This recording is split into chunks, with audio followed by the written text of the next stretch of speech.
Welcome once again with Agribits with Yoli. So ngayon, we will continue the topic that we had the last time on the principles and practices of plant propagation. So this is part 3 actually, and the topic ngayon is etong special techniques in stem and bud propagation. So the last time, napag-usapan natin yung uh, plant propagation per se.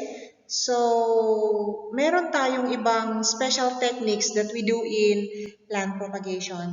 So, this is the topic today is particularly on budding and grafting, which is actually one of the methods or types of propagation or multiplying our plants. Dito, naka-include dito yung layering din. So, hindi lang yung sa air layering, but there are two types of of layering, which is actually the air layering and then the in-ground layering. So, dito naman, pag-usapan natin ang grafting and budding. Ngayon, in grafting and budding, there are two plants that are involved. Okay? Meron tayong tinatawag na scion. Ito yung idudugtong natin sa rootstock. So, the scion and then the rootstock. So, the scion comes from another plant and it will form the above ground part na ito, it is attached to the rootstock. And the rootstock is the rooted part of the plant. So, ito yung halimbawa, seed that you grew, okay, and nung lumaki siya, you can use this as your rootstock. And itong sayon naman, it comes from another plant. But remember, in grafting and budding, hindi yung basta-basta kung anong klaseng tanim pwede mong idugtong sa rootstock. No. So, for example, avocado, di avocado din. Mag-iba-iba lang siya. Okay? Magkaiba lang siya ng varieties. So, halimbawa din, ang citrus sa oranges or sa lemon or sa mandarins, parehas sila na mandarins pero you cannot attach or idugtong yung apple or let's say citrus, pwede natin siya idugtong sa avocado, mga ganon. So, it should be of the same variety or species. Okay? Hindi yung magkaiba kasi hindi pwede po yon. So, ito ang basic principle behind why we are doing grafting and budding. Then, kailangan natin alamin kung ano yung mga materials that are needed when we do grafting and budding. So, kailangan natin matalas na knife. So, a good quality knife, able to hold a sharp edge.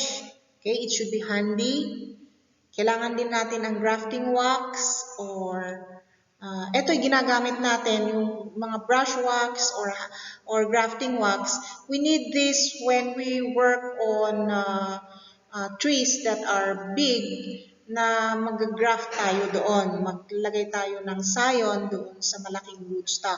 So, kailangan natin ang grafting wax kasi malaki yung wound. This is to cover the wound actually so that water and fungi, particularly fungi or bacteria, will not enter the wound. Then we have grafting tapes. Kailangan din natin, kung maliit naman yung plant natin where we attach the scion to the rootstock, we can just use grafting tape instead of using grafting wax. And sa grafting tape, kailangan din natin ito kasi sa budding, if we do budding, then kailangan talaga natin ang grafting tape. So this may be polythene tapes, for example, yung cellophane din natin na transparent, yung bread cellophane na hindi yung makapal masyado, basta it can be used to attach I mean used to secure, okay, yung union ng scion and then the rootstock. Well, there are highly skilled plant propagators. They use electrical and masking tapes. But medyo sa mga amateur plant propagators, medyo hindi pa ito magandang gamitin. So it's usually used itong mga polythene tapes. Then, kailangan din natin yung mga budding strips. These are anything na material na pwede natin yung i-secure yung bud or bud scion doon sa rootstock. Okay? And nails. Yung maliliit na nails, we can use them especially sa grafting if we do bark grafting. If we do top working sa mga malalaking trees. And we also need grafting tools. So grafting tool din ang knife, okay? And but there are in other, for example, sa advanced countries, ang grafting tool talagang ito ay sinadya na ginawa for grafting. So for example, a mallet or a hammer or meron talaga siyang a tool that would with heavy knife that is attached to make cuts on woody, hard and woody trees especially. Okay, so we have grafting techniques. Marami tayong grafting techniques, but ito lang, I will just give you an overview of some of the grafting techniques that are usually done, okay, that we usually do. So ito, we have the cleft or split grafting. So dito sa picture na ito, you can see this. So for example, this is the stock or the rootstock. Okay, this is the scion. So you make cuts sa scion and then the rootstock. So gagawa kayo ng V shape. Okay, first of all, you have to make a V shape para doon nyo i-attach yung scion. And the scion naman, okay, ito naman ay you have to cut it into a wedge-like, okay, so that it will fit dito sa V-cut that you have made. And then you secure this with material, polythene tapes, so that they will heal, okay? And hindi naman sila masyadong exposed sa rain or sa pathogens like fungi and bacteria. Grafting wax can be used here. Actually, they can be used if you have no secure or tapes that you can use for securing the union, then you can use actually grafting wax. So ito, cleft or split grafting, this is the oldest method, one of the oldest method of field grafting. And it is used to top work old trees, either in the trunk of a small tree or any of the branches of larger trees. Then, paano gawin ang cleft or split grafting? So a vertical cut, sabi ko nga, you make a vertical cut or a V shape, okay, down the rootstock, and then insert itong scion. So the union then should be properly wrapped with an adhesive, grafting wax, or any appropriate wrapping material. Okay, another is the whip and tongue grafting. So yun yung whip grafting or split grafting. So you are splitting the rootstock, okay, into V, and then ito naman is whip and tongue grafting. So ito naman, ang procedure dito is you make, okay, so ito halimbawa, this is the scion and then this is the rootstock. So this is useful for grafting relatively small materials or small branches or scaffold of trees. And bakit natawag na whip and tongue grafting? Kasi you make a cut, a slanting cut parehas sa scion and then sa rootstock. So the slanting cut dapat medyo swak sila, okay? But you have to also make a cut at the center of each of the scion and then the rootstock para makagawa siya ng tinatawag na natin na tang. So this will secure them into a fitting position para mag-heal, okay? They will heal into one later on. So the rootstock and scion should preferably have the same diameter or size. Okay? Another is whip grafting. So dito naman ang whip grafting, wala na yung tang. So you just make slanting cuts sa scion and then another slanting cut doon sa rootstock. And in both grafting and budding, kailangan natin na alamin yung physiology of why we are doing this. So doon sa mga una nating mga videos, I have discussed the physiology of plant propagation, what are the cambium cells, ano ang role ng mga cambium cells sa plant propagation. So dito natin mai-apply yon. Ang cambium layer, which is the layer immediately after the bark ng halaman is the cambium layer. So dito, kailangan mag-swak din yung fitting ng ng cambium layer ng both scion and then the rootstock so that they will heal easily, okay? They will heal faster and easily. Okay, so ito yung whip grafting, wala na yung tang, so it is just, they call it just whip, so whip grafting. So it is the same method actually in whip and tongue grafting, except that the second tongue is not made in either the rootstock or scion and are placed together and are wrapped, tied securely. Okay? So, ito'y ginagamit sa mga tanim that have very pithy stem. Usually sa mga fruit trees like avocado, rambutan, okay? Na hindi medyo flexible enough yung, yung stem niya where to cut the tongue. So, mahirap mag-cut ng tongue kasi baka mas lalong magkakaroon tayo ng problema. It will not be cut easily. Okay? Mabibiak lang siya and mas mahirap kasi mas malaking entry yan ng mga pathogens or even water. And hindi yan mag-heal. So, kapag medyo pithy ang crop natin, like rambutan, very pithy ang rambutan, hindi siya flexible to be cut. Okay? Kailangan, ito ang mga method na gagamitin natin. So, in selecting techniques that we do for propagation in our trees or in our ornamental shrubs, we have these techniques. Kasi, baka yung, halimbawa, ang whip grafting, hindi siya applicable na gawin mo sa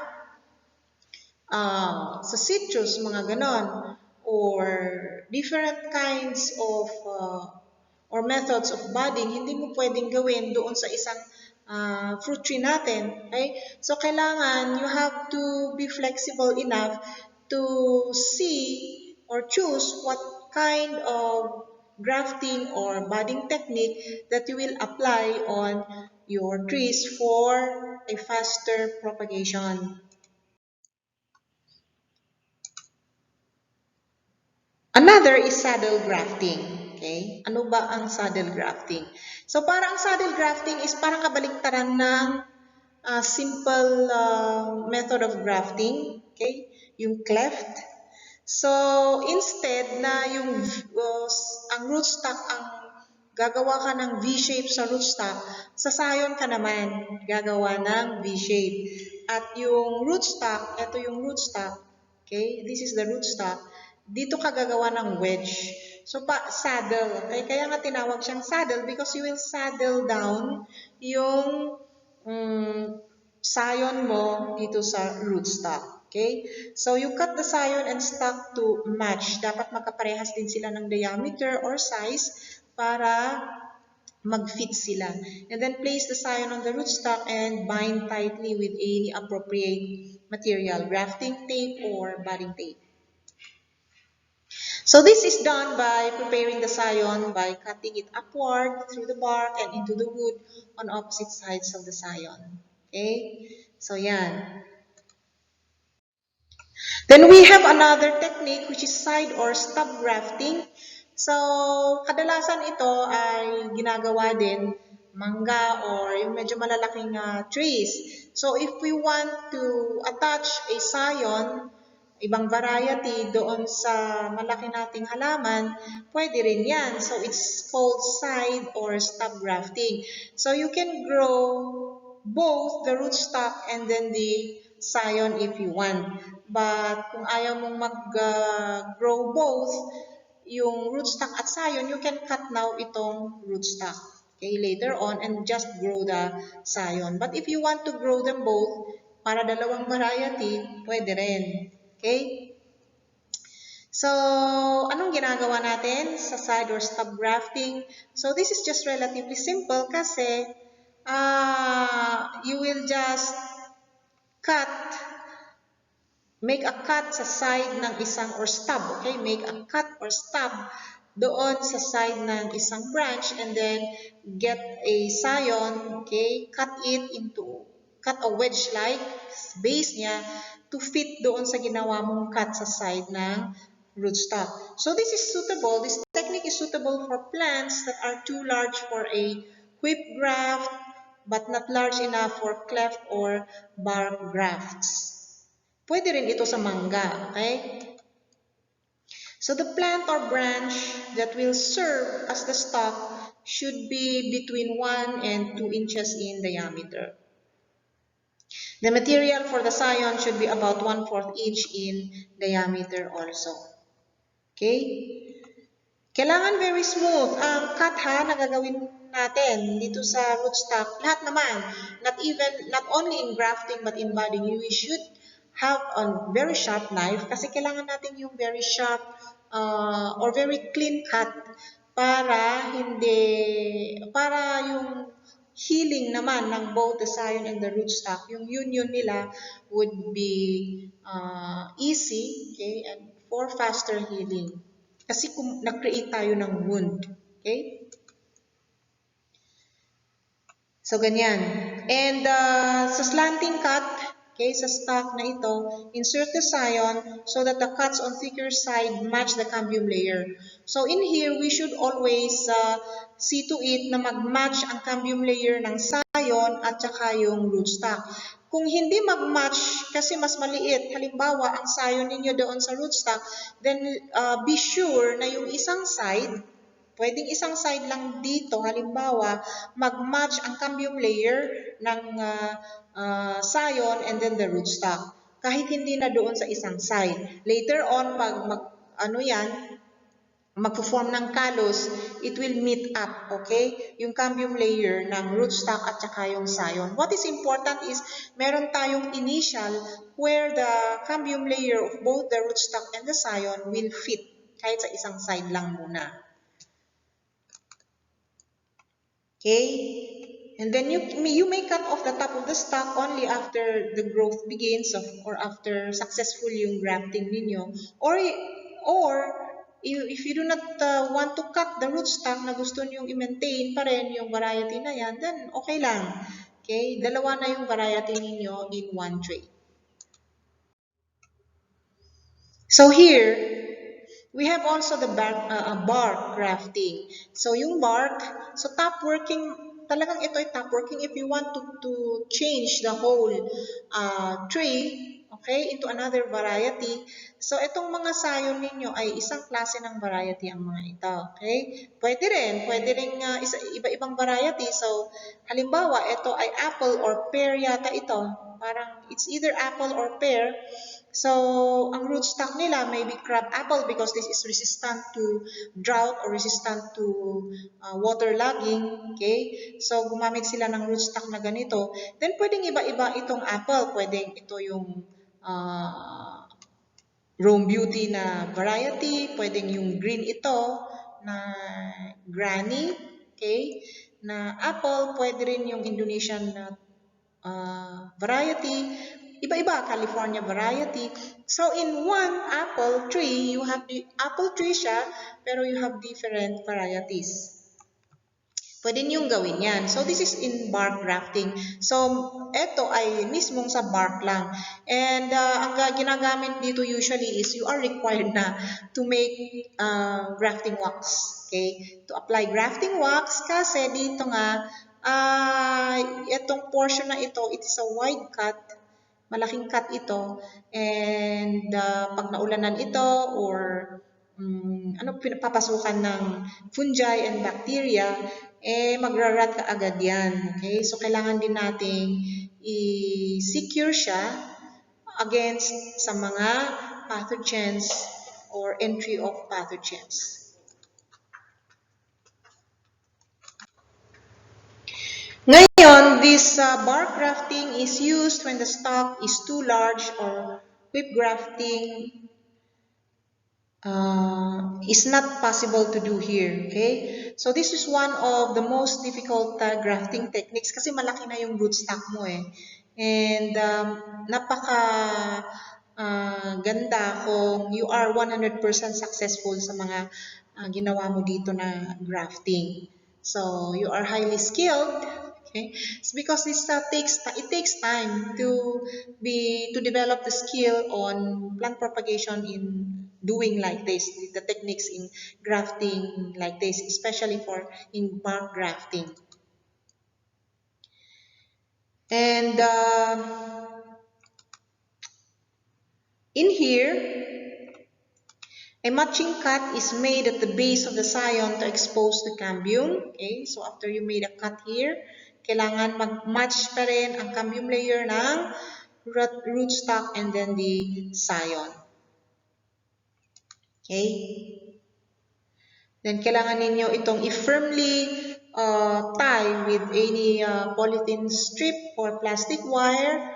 Ang iba pa nga dito is nail. Ito yung gamit ng nail. Okay? Maliliit lang na nail yan. So, you can actually, instead of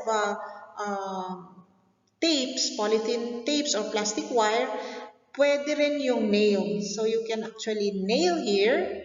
Okay? Pwede dito, nail there. Okay, to secure the rootstock, the bark of the rootstock and then the scion. And then place dito sa gitna, around, dito sa wound, yung grafting wax. Just to protect it from the entry of pathogens. Okay? Then after that, sa atin, kasi syempre, mayaman tayo na sa banana plants, this is a peduncle of the banana plants, diba? Yung dahon ng banana. So, dito sa, you can cut this and get this, okay, as shield. Pwede kayong kumuha ng stick din, after cutting this, after getting this, and dito sa may gitna dito, or dito, gumawa kayo ng butas, up to here, siguro, okay, so butasan ninyo ito, para ito ay gamitin ninyong pangtakip dito sa scion, okay, na dinugtong ninyo sa rootstock. So, this would help prevent dry up and also protect the buds doon sa scion wood na mag-grow siya. Okay? It would insulate. Okay? So, this is the banana, peduncle, or bracts are very good insulators. Okay? And protectors. Especially sa mga hot areas, kailangan nating i-protect yung mga scion natin. Okay? Even from direct sunlight, it should be protected. So, kailangan butasan ninyo talaga sa loob para itakip ninyo doon sa scion. Okay?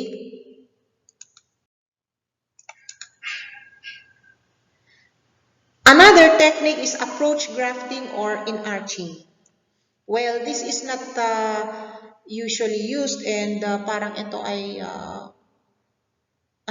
parang it's special technique sa mga trees that are not that cannot be marketed, okay, or cannot be grafted using other techniques. So you can use inarching or approach grafting. So some trees are very really difficult to graft. some varieties of mango and citrus, yeah, and even rambutan, okay? Kaya ito'y ginagamit, itong approach grafting or inarching. Ang diferensya lang dito sa ibang methods is that yung scion is attached still to its root system during the grafting process. So meron kang ang rootstock which is growing on the soil. Yung scion mo, di ba usually ang scion natin is kinakat natin kasi kinukuha natin yan sa other plant. Pero dito naman, yung scion mo ay naka-attach pa rin siya sa root system niya. At tapos idugtong mo doon sa rootstock mo na nakatanim sa lupa pa rin. So, parang dalawa sila. So, how? Okay? Paano yon? So, dito, same cut on both stems at the same height are made, then are joined together, properly fitting their exposed cambium layers. So still, we are talking about cambium layers here kasi ito ang secret ng success ng budding and grafting. It is the cambium layer. Pag nag-fit ang cambium layer, medyo okay na yan. Pero pag hindi yan nag-fit, once na hindi nag-fit ang cambium layer ng rootstock and the scion, for sure, hindi ka successful sa yung plant propagation, sa grafting or budding technique mo. Okay? So, the cambium layers, and these are tied with paraffin films or other graft tying materials until na mag-heal yung union, okay, of the scion and then the rootstock. And then, afterwards, tanggalin mo na yung top part ng rootstock kasi ang gusto mo nga yung scion, okay? Yung bagong variety na dinugtong mo. Okay? So, nandito, we have different types of approach grafting. So, for example, we have this splice, we have stub, okay? And then we have bridge grafting. So, tingnan natin yung mga pictures. So, dito, for example, ito, this is approach grafting. So, ito yung sinasabi ko, ito yung rootstock. Okay, nakatanim to sa lupa. Then, ito, nakalagay sa isang pot, planting pot. So, tinabi mo lang siya sa rootstock. So, nasa root system pa rin siya. Then, ito ay dinugtong mo na siya dito. Okay? Ito naman, ito isang klase din ng approach grafting or inarching kasi halimbawa, sinira ng daga ang bark ng inyong kahoy. So, you have to repair it dito para hindi kasi gustong-gusto mo yung variety ng kahoy na yun, mag-iisa halimbawa, ganon. So, you want to save the tree. So, kuha ka din ng mga stem, okay, branches ng either rootstock or etong sa scion at dito mo ilagay. Okay? Para this is where the water and food from the rootstock will flow. At kailangan mo yung nail. Itong maliliit na nail. Kasi i-nail mo talaga siya, okay, to secure the this material, okay, these are stems actually or twigs that are used to repair itong kahoy na ito. Okay, so approach din yan kasi ina-approach mo nga siya. But this is for repairing or bridge grafting. This is what they call also bridge grafting. So yon, for example, from here, eto tingnan natin yung nangyari sa bridge grafting. Okay, so through the years, na-cover din ng bark. So nag-heal na siya.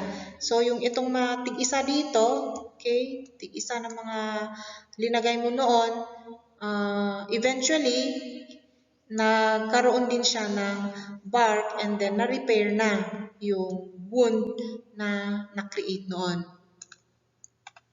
Okay, so this is another picture of approach grafting or inarching. So, ito yung basic. So, halimbawa, ito yung rootstock. Okay? In-approach mo ng isang halaman na gusto mong maging sayon. So, later on,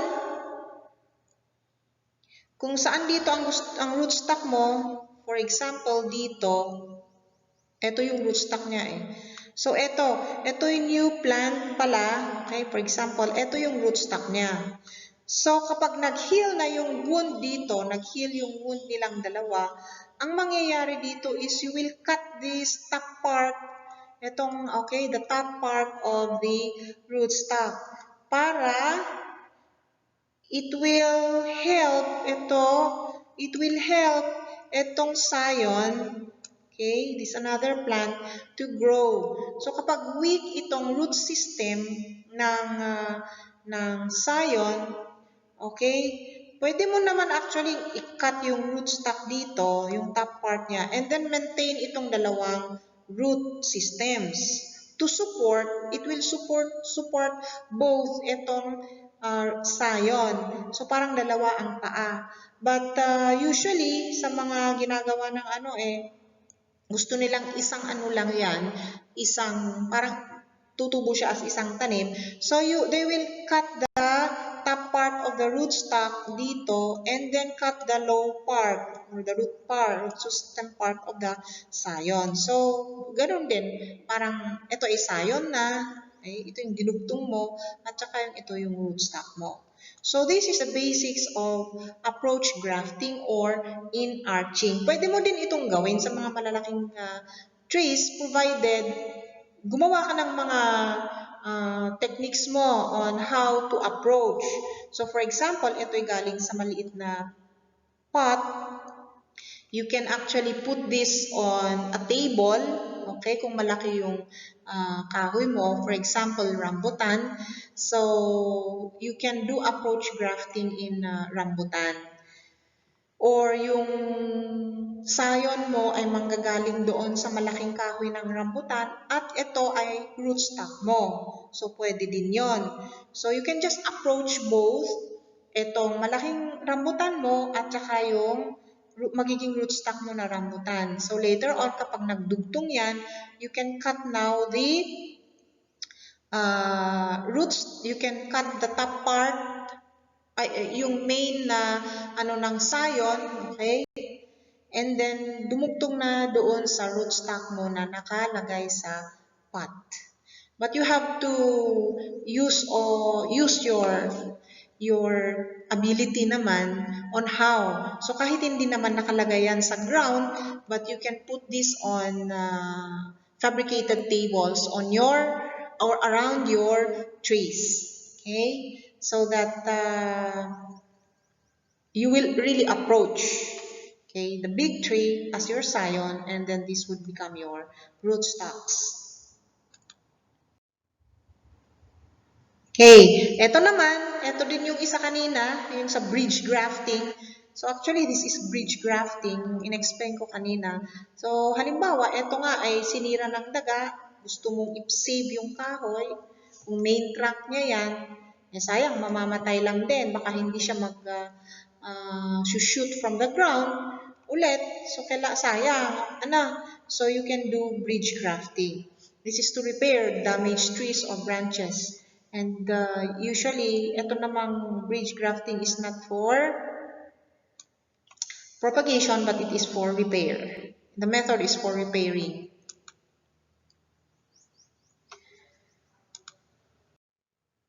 Okay, that is all for grafting techniques, and there are several grafting techniques. You can surf the internet, you can consult your books, okay? You can consult any, pero ngayon, with this trend of the internet, halos lahat nandyan sa internet. So, you can even approach plant propagators na may kakilala kayong plant propagators, or even nurserymen, or may kaibigan kayo na may farm, meron silang mga ginagawa na mga techniques ngayon other than itong mga basic kinds or techniques of grafting. Ang susunod nating pag-usapan is your budding technique. Okay, so medyo mahaba-haba itong topic ha. So, budding techniques, meron din. So, hindi ko din i-discuss lahat yung mga kasi marami din, ang mga budding techniques, marami din ito. But there are just very few na parang basic na budding techniques that had been done throughout the years. Okay? And ngayon, meron din silang mga ginagawa na new techniques on budding. So, basically, budding is a method in which only one bud, kayang budding, bud, only one bud is inserted in the rootstock. So, ito ay, halimbawa, this is citrus. So, isang bud lang siya. Okay? At inattach siya sa rootstock ninyo.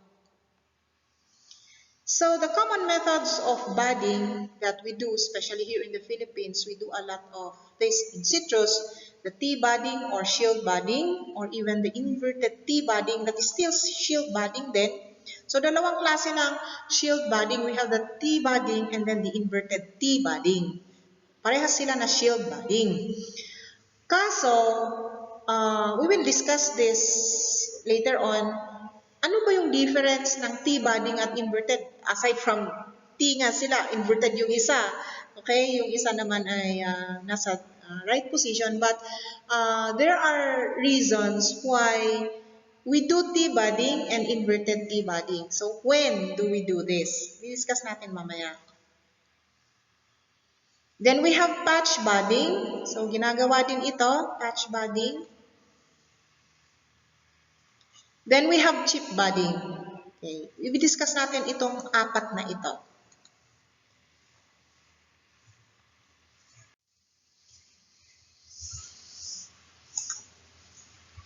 In tea budding or shield budding, gagawa tayo ng horizontal cut which is about 1/3 of the distance around the rootstock. Okay? It is given on the stock 15 to 20 centimeters above the ground. So usually, sa nurseries, mga pencil size ang mga rootstocks natin, and then nakapaso ang mga ito, nakalagay sila sa pots, okay, sa planting pots.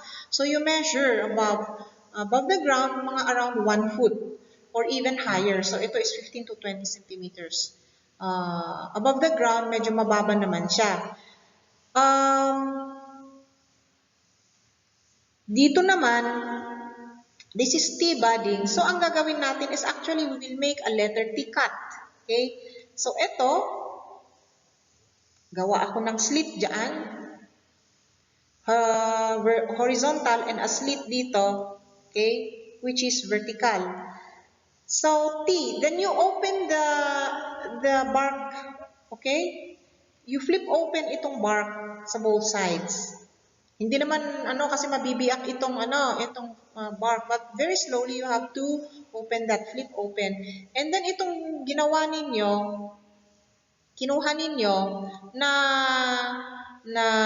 bud eye. So we call this the bud eye. This is the scion.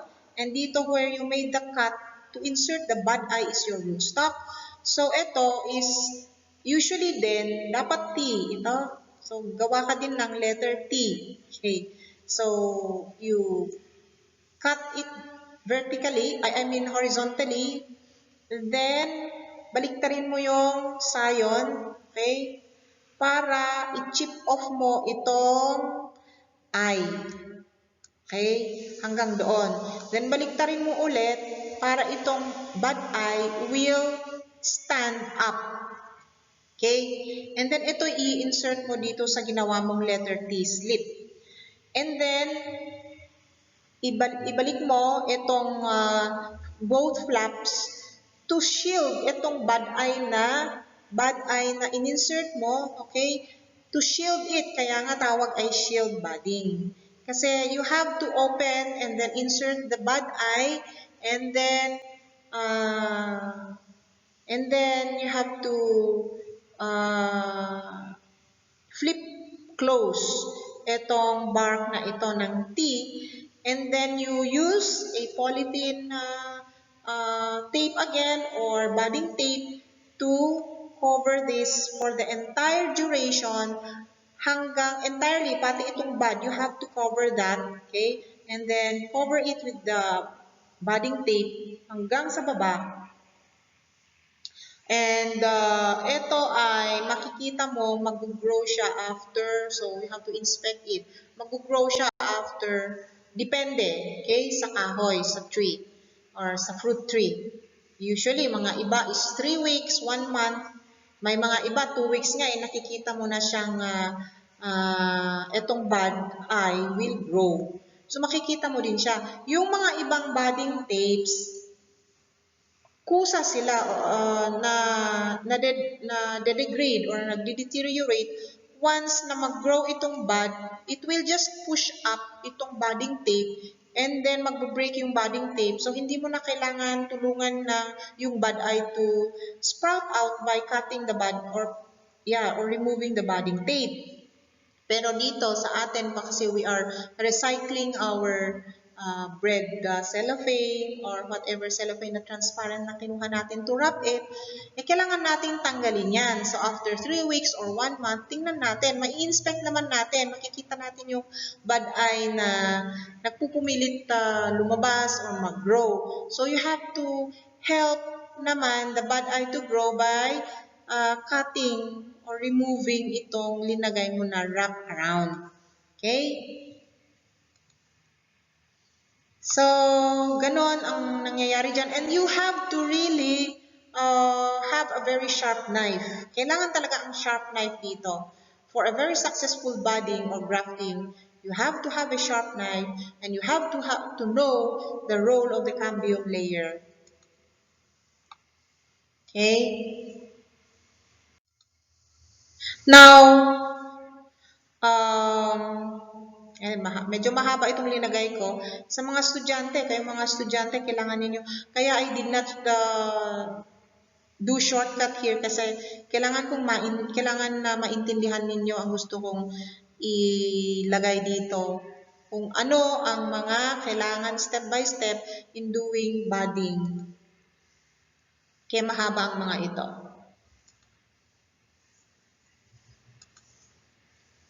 Okay. Ito naman. Another is itong inverted T budding. Okay? So, inverted T budding, you just invert yung cut. So, ito ay citrus din. So, this is the rootstock. This is the scion, of course. So, dito, tingnan mo, naka-emphasize dito, yung ginawang T. So, it is inverted. You make a slit or a cut ng bark sa rootstock horizontally and then a slit pataas, okay? Or just make a letter T.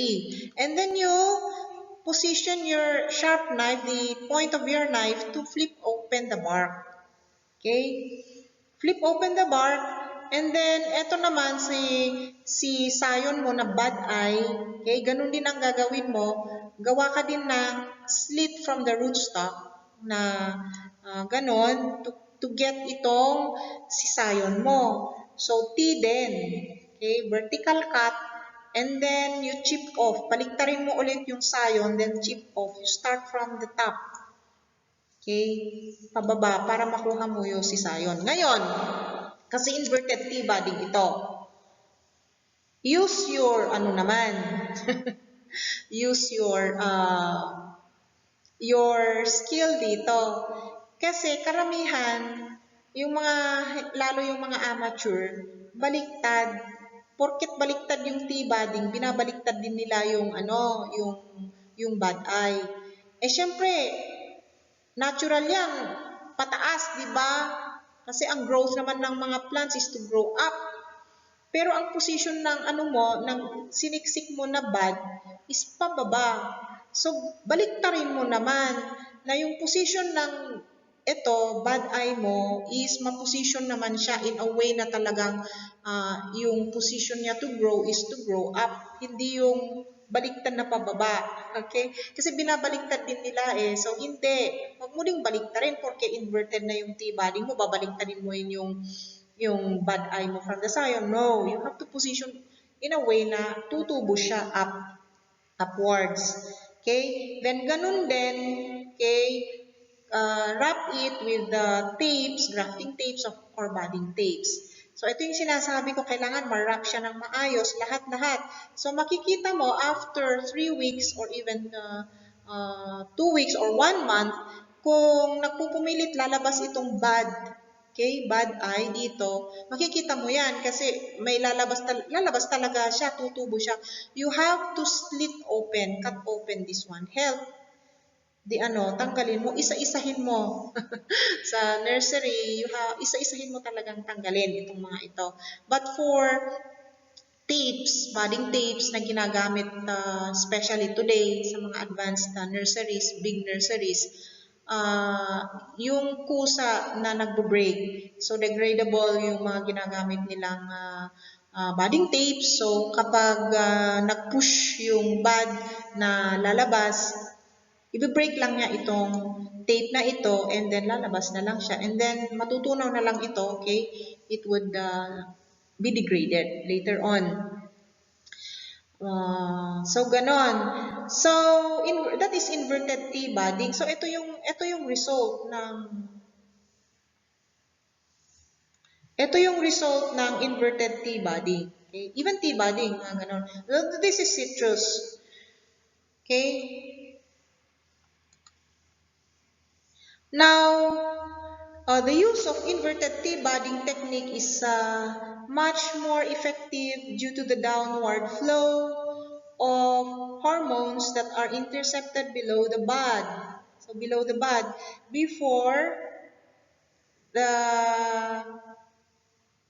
therefore the union is stronger and the healing process is faster than the normal T budding method. So, ganon ang nangyayari kapag inverted T budding ang ginagamit. But, in both shield budding techniques, the inverted T budding and then the T budding, you cannot do this procedure or techniques, if dormant yung scion ninyo. I mean, rootstock. If your rootstock is dormant, hindi ninyo ma-flip open easily itong bark. Okay? So, kailangan inactive growing, okay? Actively growing itong rootstock ninyo so that you can open easily. You flip open easily itong bark. Kapag dormant yan, makikita ninyong dormant siya kasi mahirap siyang i-flip open. Nakadikit tightly ang bark doon sa main pith. Okay? So, hindi siya madaling ma-open. May technique doon. Kung gusto mo pa rin magtuloy na mag-bud, then there is a technique that you will use, but not this inverted T budding or budding. So, paano mo malalaman naman na yung rootstock mo ay actively growing? Okay? Actively growing yan kasi may new shoots siya. Halimbawa, mga ganito. So, may mga new shoots siya doon sa mga tip. So, alam mo, actively growing yan. And if you test the bark with your knife by slitting it and then trying to open, madaling ma-open yan. Maghiwalay ang bark doon sa woody part. Okay? So, ganon. And one difference na bakit ginagawa itong inverted T budding is during rainy season. So, during rainy season, gawin mo itong inverted T budding. Alam mo naman, pag rainy season kasi is actively growing halos lahat ng mga halaman natin. Especially sa nurseries. Okay? Kasi overflowing na yung kanilang irrigation. Okay? So, you water. So, instead of doing the T budding during rainy season, you do it during the rainy season ito. Okay? Kasi yung tubig from the rain, it will drip off easily dito and then come out from the wound na ginawa natin dito. Okay? Pag sa T budding na ginagawa, maraming nabubulok na mga buds because yung halimbawa ito di ba T budding, kung baliktarin natin ito right position of T, yung tubig, it will flow down and then sa ganitong slit dito sa baba, maiipon yung tubig dito and it would be, okay, a cause of rotting of the base of your bad eye. Okay? And ayan ay isang entry din ng mga pathogen natin, especially fungi and bacterial pathogen. So ito, usually during rainy season, madaling gawin itong inverted tea budding. Kapag hindi naman masyadong rainy at actively growing din yung rootstock, you can easily just do the tea budding. Okay? So remember yung mga reasons behind why we are doing this. Okay? So, once seedling is dormant, you cannot apply itong shield budding. Ano? Okay.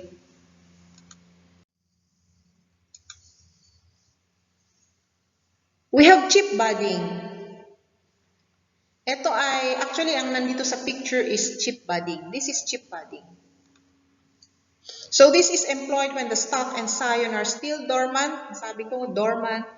Hindi mo pwedeng madaling ihiwalay ang bark ng rootstock. Okay? So, gawa ka lang ng paraan. You can just do chip budding.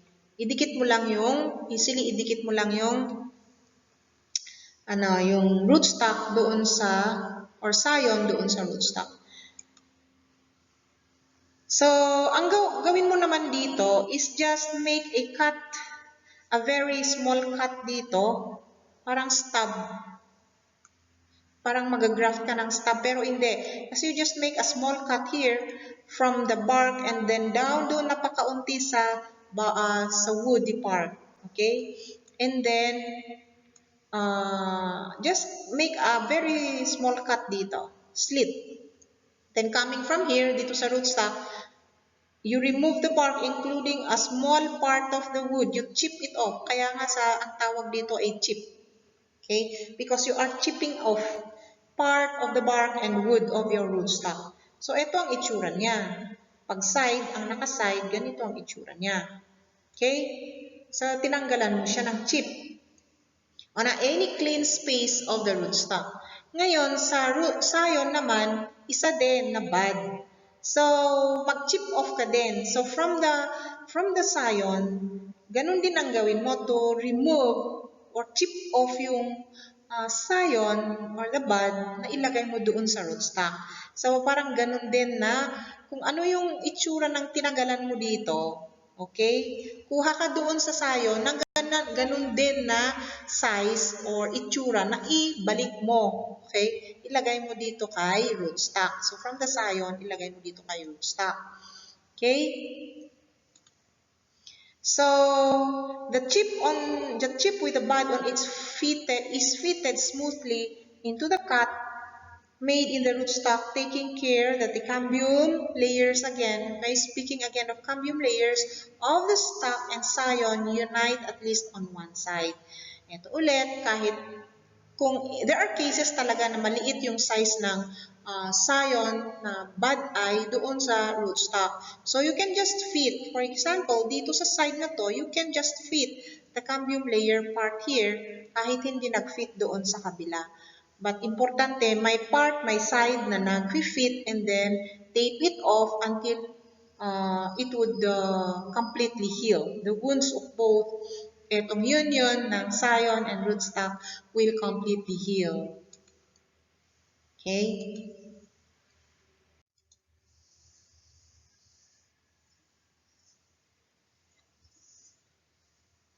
So dito, preparing the stock, for example, sa chip budding.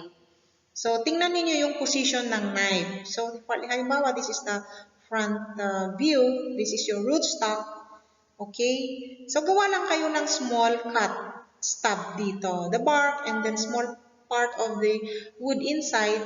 And then, ito yung dito. So, small part lang yan. Then, you go above and chip off this part.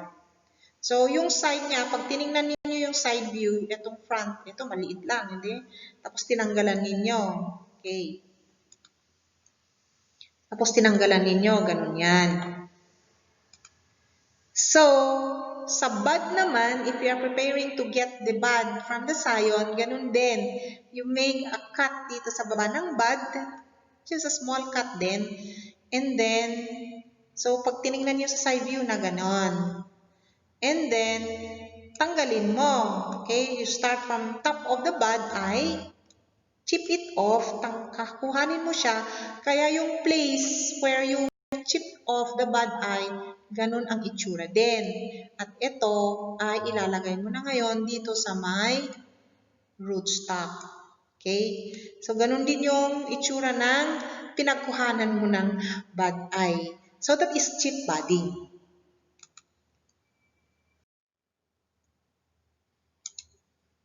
Okay? So, yan, actual ginagawa niya. So, nakarap yung kanilang fingers kasi they are working with knife, a very sharp knife. Okay? So, kailangan mo din yung protection. Ito naman.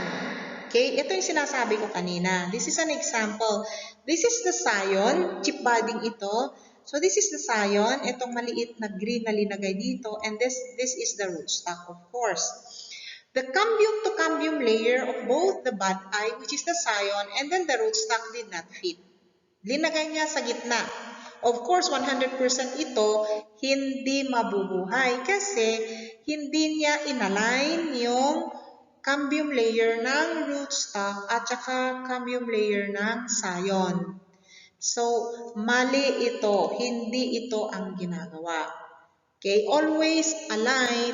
Kung maliit nga itong scion, which is the bud eye, you just, okay na itong isang side dito, you will align itong part ng cambium layer din ng bud eye, which is the scion, kahit hindi na ditong part na ito sa one side. Later on, kapag dumikit na yan, okay, nagdikit na yan, ano ito? It would heal later on. Another, if you observe, etong ground, this is the ground level, napaka baba naman itong ginawa niya na union for the bud eye or the scion and then the rootstock. Kasi ito, tatanggalin mo to later on. Kapag tumubo itong si scion or the bud eye, tatanggalin mo, of course, yung above part ng rootstock para tutubo itong to allow na tutubo si rootstock.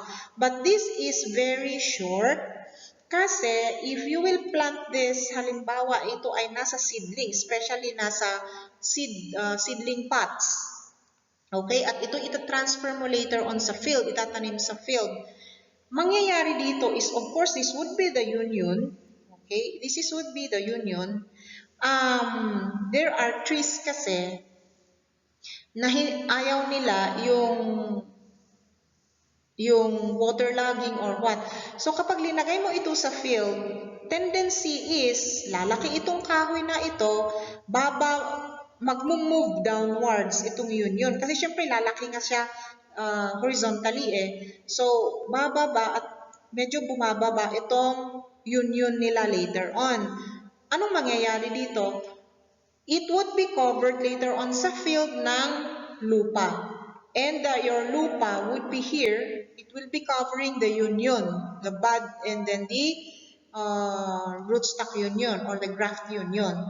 It would be covered ito later on with soil.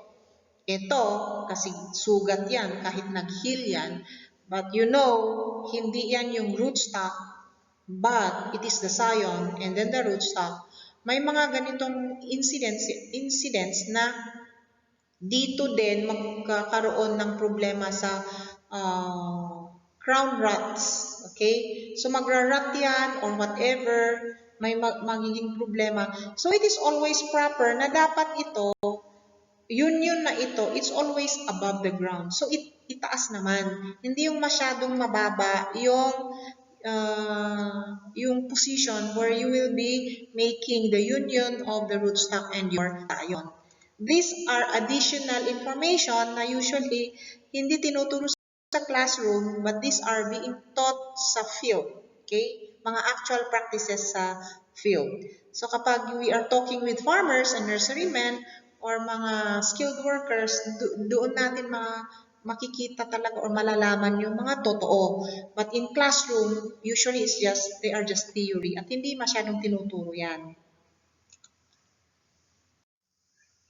Okay, another technique in budding is the patch budding. So patch budding naman, okay, gawa ka lang ng rectangular or square na cut. Kailangan din actively growing yung rootstock mo para madaling ma-flip open or matanggal itong bud and then the bark. So sa guava naman na kahoy, even in citrus ginagawa to, but in guava, 60 to 70% success itong technique niya na ginagamit sa guava trees. Especially during the onset of rainy season, but not usually during dry season kasi mga dormant ang ating mga tanim. So freshly cut any angular budwood from the current season's growth to serve as your scion. So dito, patch. Bakit patch? Kasi ipapatch mo. So itong kinuha mong square or rectangle na tinanggalan mo sa bark ng iyong rootstock, ganun din ang kunin mo na bark doon sa scion. But remember, kailangan may eye yan. Okay? Dito sa gitna. Dito kasi ito yung rootstock. Kaya kahit walang bud. But if you're making you are to put the scion, okay, kailangan naman may bud ay isa lang yan sa bark para isalpak mo lang swak dito sa tinanggalan mo ng bark and then wrap it again with the budding tape and then yan for ganun din sa mga chip and then T and inverted T budding. Okay? Kailangan mag-fit. You always mag-fit ang cambium layers ng both the rootstock and then the scion. Sa ganito, pwede din yung dalawang bud kung gusto mong mas maraming instead of one bud, lakihan mo rectangular, yung dalawang bud you can actually do it kasi patch budding siya. Okay, so ganito. Ito ang result ng patch budding sa citrus ito. So we have the rootstock and then the scion dito. So ito nag-heal na siya. Okay, so isa ang bud na ginamit. So yan. So instead of chip budding, inverted T budding, ano na lang, mag-square ka na lang. Mag-square ka na lang. Yan, ilagay mo. Kesa yung chip na medyo but kailangan dito actively growing din yung rootstock mo. It is always the rule. Okay? Kasi tatanggalan mo yan eh. Unlike sa chip budding na pwedeng kahit ganun lang. Okay, so yan. This is the result of the patch budding, which is 60 to 70% effective or successful sa guava plants. Okay, now let's go to taking care of grafted and budded plants. So, kailangan using of sharp budding and grafting knives para walang fiber or very smooth dapat ang pagka-cut. Okay? And kailangan i-check mo every time, now and then, especially kung grafting wax ang ginamit mo, para you can re-wax the graft wounds. Okay? And then ito, always tanggalin ninyo yung shoots that grow below the union para hindi siya makikompete doon sa growth ng inyong bud eye or your scion. Okay? Regularly water and then do not over-fertilize. You can fertilize, but huwag ninyong sobrahan ng fertilizer, especially nitrogen, kasi ang tendency nito is hindi mag-grow na yung scion ninyo. Ang mag-grow lang is the rootstock. Okay? And then yung newly grafted and budded plants should be kept under cool conditions until the unions have healed. Okay? For budded plants, huwag niyong kalimutan kasi nag-bud kayo. Okay? Pag tumubo na naman yung scion ninyo, you remember to always cut off the rootstock part above para to allow, okay, yung bud scion ninyo to grow. Then, rub off buds that grow on the rootstock below the union. Ayan, naulit.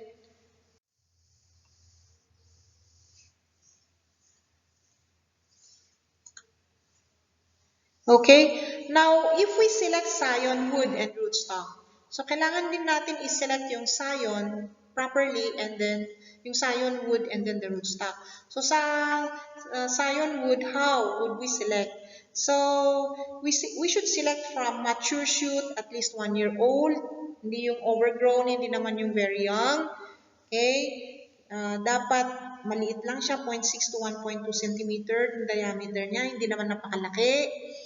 It should have healthy and well-developed round and plump buds. And then, kailangan mo namang mag-select sa mga healthy plants din or elite trees known for quality production of fruits, free from pests and diseases. Kailangan yan. Should be free. Huwag kayong kumuha sa mga may sakit na tanim or halaman. So, tingnan natin ito. Halimbawa, this in the picture. So, these are examples of how to select scion woods. Okay? So, kailangan natin, kahit dormant, may bud eye naman sila na plump, okay, round, hindi ganito na napakaliit.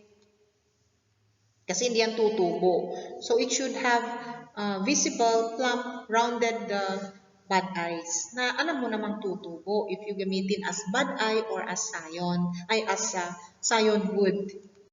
Okay? Then, should be dormant when using it. Okay? So, yan. For example, you select a scion wood.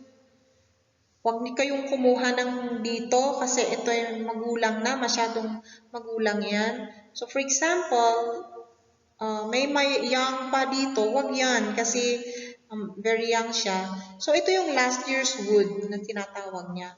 So, ito yung the last year's flush ang tawag sa mga iba, especially sa citrus. Kasi sa citrus, ganun din.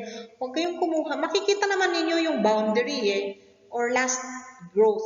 So, this is the growth mga 2 years ago. Ito yung growth niya last year. Okay?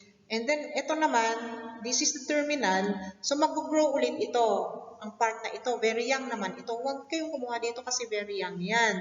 So, it is just 1 year old na wood. Dito kayo kukuha.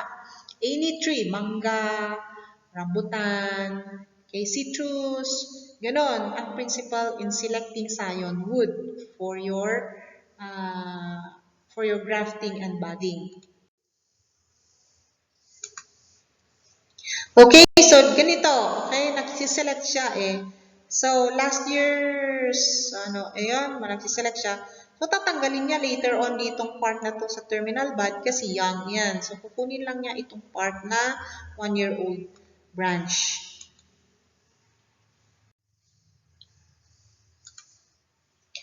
Okay, how do you store itong mga bud wood na kinolect ninyo or for scion? So, collect the scion wood from shoots grown in the previous season. Use sharp and clean knives. Then place your scion wood immediately in moistened plastic bags or cheesecloth or even sa atin, yung dried banana leaves, mga ganon. Kung nasa field kayo at kulang kayo ng gagamitin. Okay? And then always, every after, magdala kayo ng bleach or alcohol, okay, para i-sterilize at i-sterilize any sterilizing reagents to sterilize your knives or grafting knives. Every time nakukuha kayo ng mga scion wood ninyo, this is to prevent kung may nakuha kayo dyan, nakat kayo na may mga sakit na mga kahoy, and not for you not to spread the pathogens in your nurseries. Okay?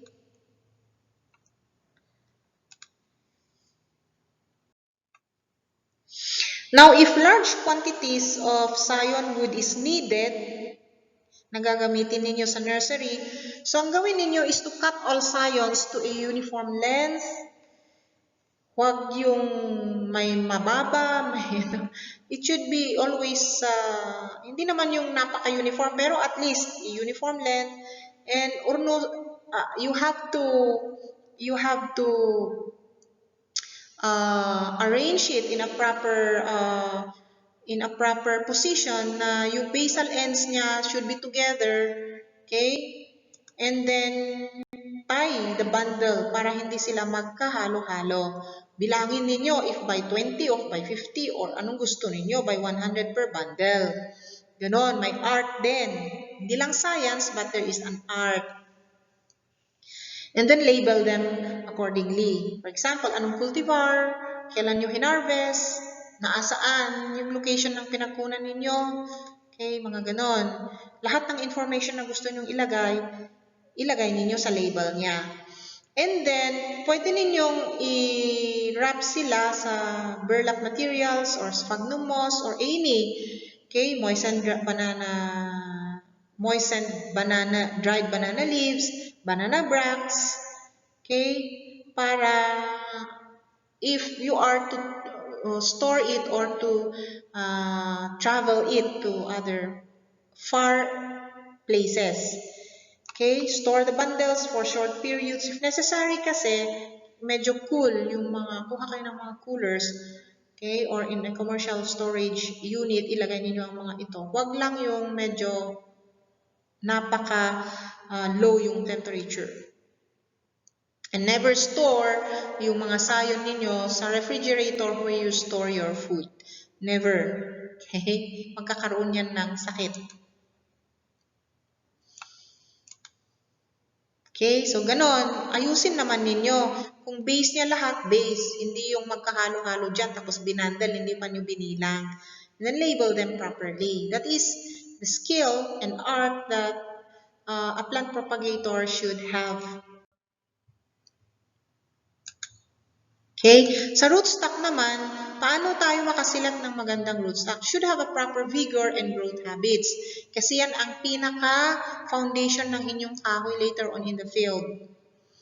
And then it should be resistant to any kind of pests. Okay? Resistant to abiotic stresses. Okay?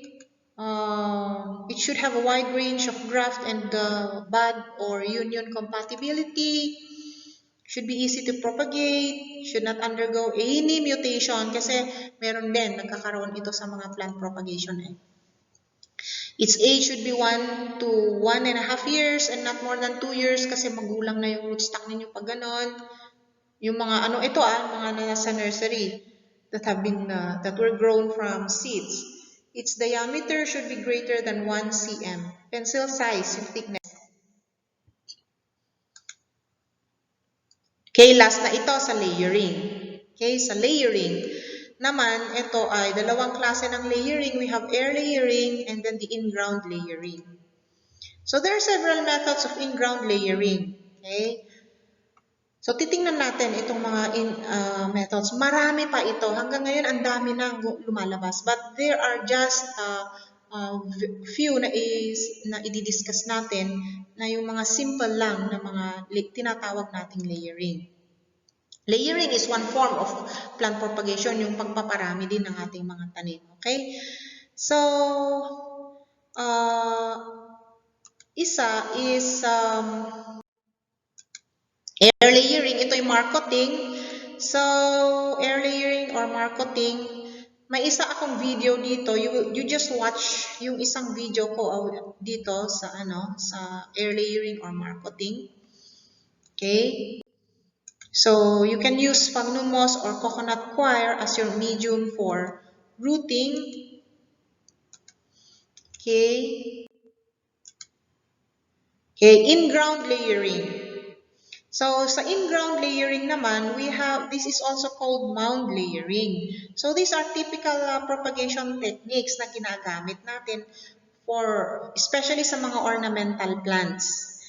Ito ay ginagamit natin pag yung mga kahoy or tanim ninyo ay hindi pwedeng mamarkot, hindi siya pwede ding mag-graft, hindi din siya, kasi meron mga ganun madali lang siyang i-root. Usually sa mga ornamentals, ganito ang ginagawa.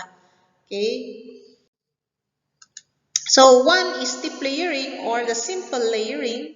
Okay? Gagawa lang kayo ng wound dito. So, gawin lang ninyong ganito. Baba ninyo yung branch. Okay? And then, tatabunan ninyo ng lupa, but be sure na lagyan ninyo ng wound dito sa baba para doon mag-develop yung mga roots. Okay? Then, lagyan naman ninyo ng peg. Pwedeng lagyan ng peg para hindi tataas or hindi aakyat itong branch na linagay ninyo sa lupa. Pwede ninyong i-secure dito sa baba din ito. Okay? And then, secure pa more with a peg to secure it na magro-root talaga siya doon. And then, isang tanim na ito. Later on, you will just cut this off. Okay? Cut that off. And then, isang tanim na ulit yan. Ito, mound layering naman. Ito naman, you just cover the base of the plant with extra soil or compost and allow the plant some time to form roots on the buried branches. So, halimbawa, isang plant yan. Okay? Then, naging marami na siyang branches, madali naman itong mag-root. Instead of doing cutting, you just put more soil dito at tingnan ninyo, later on magro-root yan, 3 branches yan, magro-root siya, and then pwede naman ninyong i-separate later on kapag nag-root sila individually. Okay? And then trench layering or simple or serpentine. It's trench layering or serpentine layering. So itong mother plant is bent to the ground and buried, and then plants form at each node on the covered stem.